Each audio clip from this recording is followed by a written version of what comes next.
একথা তো আমরা প্রত্যেকেই আমাদের জীবনে কখনো না কখনো অবশ্যই শুনেছি যে মানুষের মৃত্যুর পর তার আত্মা তার সৎকর্মের জন্য পুরস্কৃত হয় এবং স্বর্গে যায়।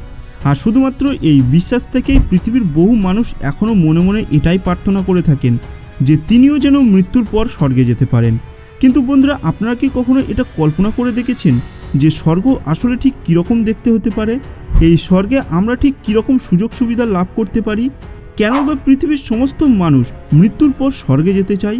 আমি জানি এই বিষয়গুলি আমরা কেউই সঠিকভাবে কল্পনা করে উঠতে পারবো না, কারণ আমাদের কারোর পক্ষেই জীবদশায় স্বর্গে যাওয়া সম্ভব নয়। কিন্তু বন্ধুরা, আপনারা কি জানেন যে আমাদের পৃথিবীতে এমন অনেক জায়গা আছে যেখান থেকে নাকি যে কোনো মানুষ খুব সহজেই স্বর্গে পৌঁছে যেতে পারবেন। অনেক মানুষ এমনটাই মনে করে থাকেন যে এই জায়গাগুলি থেকে স্বর্গে যাওয়ার পথ খুঁজে পাওয়া যেতে পারে, তাই এই জায়গাগুলিও সাধারণ মানুষের কাছে অত্যন্ত জনপ্রিয় হয়ে উঠেছে। তো চলুন আমাদের আজকের এই ভিডিওর মাধ্যমে আমরা আপনাদের এমনই কিছু জায়গার সন্ধান দেওয়ার চেষ্টা করি। Gateway of haven. বন্ধুরা, আপনারা কি জানেন যে স্বর্গে যাওয়ার জন্য আমাদের সবথেকে আগে আমাদের পার্শ্ববর্তী দেশ চীনে পৌঁছে যেতে হবে? আর এখানেই এমন একটি স্থান বর্তমান রয়েছে যেখানে মাত্র 999টি সিঁড়ি পার করতে পারলেই আপনি সিধে স্বর্গে পৌঁছে যেতে পারবেন। কি বিশ্বাস হচ্ছে না? স্বর্গের এই সিঁড়ি খুঁজে পাওয়ার জন্য আমাদের চলে যেতে হবে চীনের থিয়েনমেন মাউন্টেনে, কারণ এখানেই রয়েছে গেটওয়ে অফ হেভেন বা স্বর্গের সিঁড়ি। আসলে প্রায় 5000 ফুট উঁচু এই পর্বতে পৃথিবীর সবথেকে বেশি উচ্চতায় অবস্থিত একটি গুহা বর্তমান রয়েছে এবং এই গুহাটিকেই গেটওয়ে অফ হেভেন বলা হয়ে থাকে।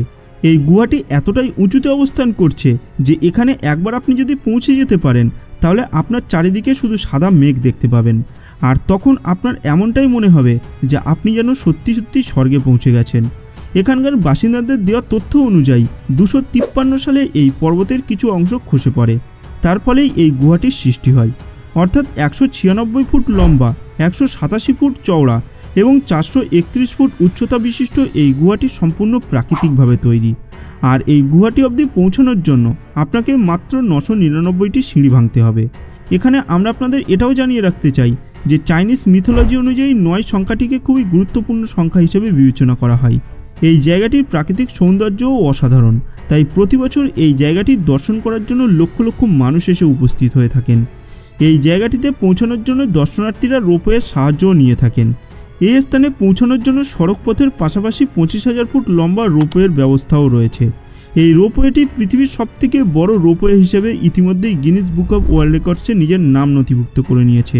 সড়কপথে বা রোপওয়ের মাধ্যমে এই থিয়েনমেন মাউন্টেনে পৌঁছানোর পর মাত্র 999টি সিঁড়ি ভাঙতে পারলেই আপনি পৌঁছে যাবেন স্বর্গের দরজায় বা গেটওয়ে অফ হেভেনে। তো বন্ধুরা, আপনি কি এই স্থানটিতে একবার যেতে চাইবেন? কমেন্ট বক্সে কমেন্ট করে একবার চটপট জানিয়ে দিন। এতক্ষণ ধরে তো আপনারা দেখলেন যে চীনের থিয়েনমেন পর্বতে পৌঁছাতে পারলেই আপনি কীভাবে স্বর্গে পৌঁছানোর সিঁড়ি লাভ করতে পারবেন। আর একবার যদি এই সিঁড়ি ব্যবহার করে গেটওয়ে অফ হেভেনে পৌঁছে যেতে পারেন তাহলে আর তো কথাই নেই, সিধে স্বর্গের দোরগোড়ায় পৌঁছে যেতে পারবেন আপনি। কিন্তু এখন যদি আপনারা এটা ভেবে থাকেন যে স্বর্গের দোরগোড়ায় পৌঁছানোর জন্য আপনার কাছে চীন সফর করা খুব কষ্টসাধ্য একটা ব্যাপার, তাহলে চিন্তা করার কোনো প্রয়োজন নেই, কারণ এবার আমরা ভারতের এমন একটি জায়গার কথা আপনাদের সামনে তুলে ধরতে চলেছি যে স্থানটিতে পৌঁছাতে পারলে আপনার কাছে স্বর্গে যাওয়ার পথ আরও অনেকটাই প্রশস্ত হয়ে যাবে। এই স্থানটিকে দর্শন করার জন্য সবার প্রথম আপনাকে পৌঁছে যেতে হবে ভারতের একটি অত্যন্ত সুন্দর প্রদেশ উত্তরাখণ্ডে, কারণ এখানেই অবস্থান করছে ভারতের একেবারে শেষ গ্রাম মানাগ্রাম। আর এই মানাগ্রাম থেকেই আপনারা খুব সহজেই পেয়ে যেতে পারবেন স্বর্গে পৌঁছানোর রাস্তা। বন্ধুরা, ভারতের উত্তরাখণ্ডের চামোলি জেলায় অবস্থান করছে এই মানাগ্রাম, যেই গ্রামটি ভারতের শেষ গ্রাম হিসেবে বর্ণনা করা হয়। এই গ্রামটি ভারত এবং তিব্বত সীমান্তে অবস্থান করছে, আর এই গ্রামটিকে পেরোলেই আপনি সোজা পেয়ে যেতে পারবেন স্বর্গে যাওয়ার রাস্তা। আসলে এই গ্রামের মাহাত্ম্য বোঝার জন্য আমাদেরকে একটু পৌরাণিক গ্রন্থগুলির উপর নজর রাখতে হবে। আসলে পুরাণ অনুযায়ী মহাভারতের যুদ্ধ শেষ হওয়ার পর সকল পাণ্ডবেরা স্বর্গের উদ্দেশ্যে নিজেদের যাত্রা শুরু করেছিলেন, কিন্তু বন্ধুরা এই যাত্রাটি খুবই কঠিন একটি যাত্রা ছিল। আর এই যাত্রা পূরণ করার সময় পাণ্ডবেরা এই মানাগ্রামের উপর দিয়ে নিজেদের যাত্রাপথের দিকে এগিয়ে গিয়েছিলেন। কথিত আছে যে এখান থেকেই সরস্বতী নদী প্রবাহিত হয় এবং এখানে দুটি পাহাড় অবস্থান করছে। আর মাঝখানে একটি বড় খাদ উপস্থিত ছিল। এই পাহাড় দুটিকে পার করা কারোর পক্ষেই সম্ভব ছিল না। এখন পাণ্ডবেরা যখন এই সরস্বতী নদীর কাছে পৌঁছালো তখন তারা সরস্বতী নদীর কাছে আগে এগোনোর রাস্তা জিজ্ঞাসা করেছিল, কিন্তু সরস্বতী নদী পাণ্ডবদের রাস্তা বলতে অস্বীকার করে। এরপর ভীম দুটি বড় বড় পাথরের খণ্ডকে নিজের হাতে তুলে নিয়ে এই পাথরগুলিকে সরস্বতী নদীর উপর নিক্ষেপ করে দেয়।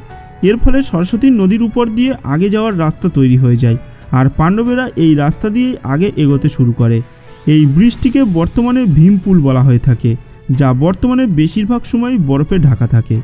এছাড়া এই সরস্বতী নদীকে কেন্দ্র করে আরও একটি কথা প্রচলিত আছে। বলা হয়ে থাকে একবার এই সরস্বতী নদীর তীরে বসেই ঋষি বেদব্যাস ভগবান শ্রী গণেশকে মহাভারতের গল্প শোনাচ্ছিলেন, কিন্তু সেই সময়ে সরস্বতী নদী তীব্র বেগে প্রবাহিত হয়ে চলেছিল। এরপর ঋষি বেদব্যাস সরস্বতী নদীকে একটু কম বেগে প্রবাহিত হওয়ার জন্য অনুরোধ করেন, কিন্তু সরস্বতী তার কথায় কোনো ভ্রুক্ষেপ না করেই তীব্র বেগে প্রবাহিত হতে থাকে। সরস্বতী নদীর এহেন আচরণে ভগবান গণেশ ক্রুদ্ধ হন এবং সরস্বতী নদীকে অভিশাপ দেন, যার ফলে সরস্বতী নদী কিছু দূর যাওয়ার পরেই অকালনন্দা নদীতে মিশে যায়। মনে করা হয় যে ভগবান শ্রী গণেশের দেওয়া অভিশাপের ফলেই সরস্বতী নদী একেবারে মাটিতে মিলিয়ে যায়।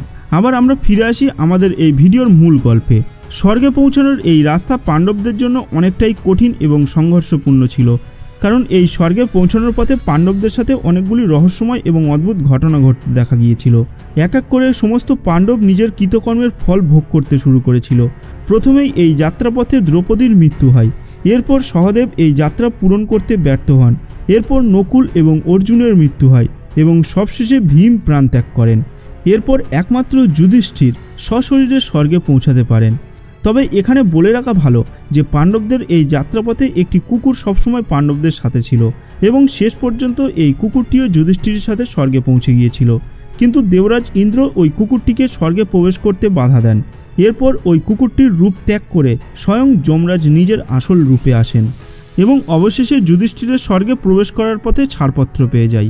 এইভাবেই এই গ্রামের উপর দিয়ে পাণ্ডবরা নিজেদের যাত্রা পূরণ করে এবং অবশেষে শুধুমাত্র যুধিষ্ঠির সশরীরে স্বর্গে প্রবেশ করতে পারেন।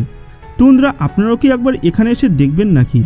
যদি ভাগ্যক্রমে আপনারাও এই গ্রামের কোনো একটি স্থান থেকে স্বর্গে পৌঁছানোর সেই পৌরাণিক এবং গুপ্ত রাস্তাটি খুঁজে পেতে সক্ষম হয়ে যান। আমাদের আজকের এই ভিডিওটি এই পর্যন্তই। আমাদের আজকের এই ভিডিওটি আপনাদের কেমন লাগলো তা নিচে কমেন্ট বক্সে কমেন্ট করে জানাতে ভুলবেন না। আর যদি ভিডিওটি ভালো লাগে ভিডিওটিকে লাইক করার সাথে সাথে নিজের বন্ধুদের সাথেও শেয়ার করে দেবেন। দেখা হবে পরের ভিডিওতে।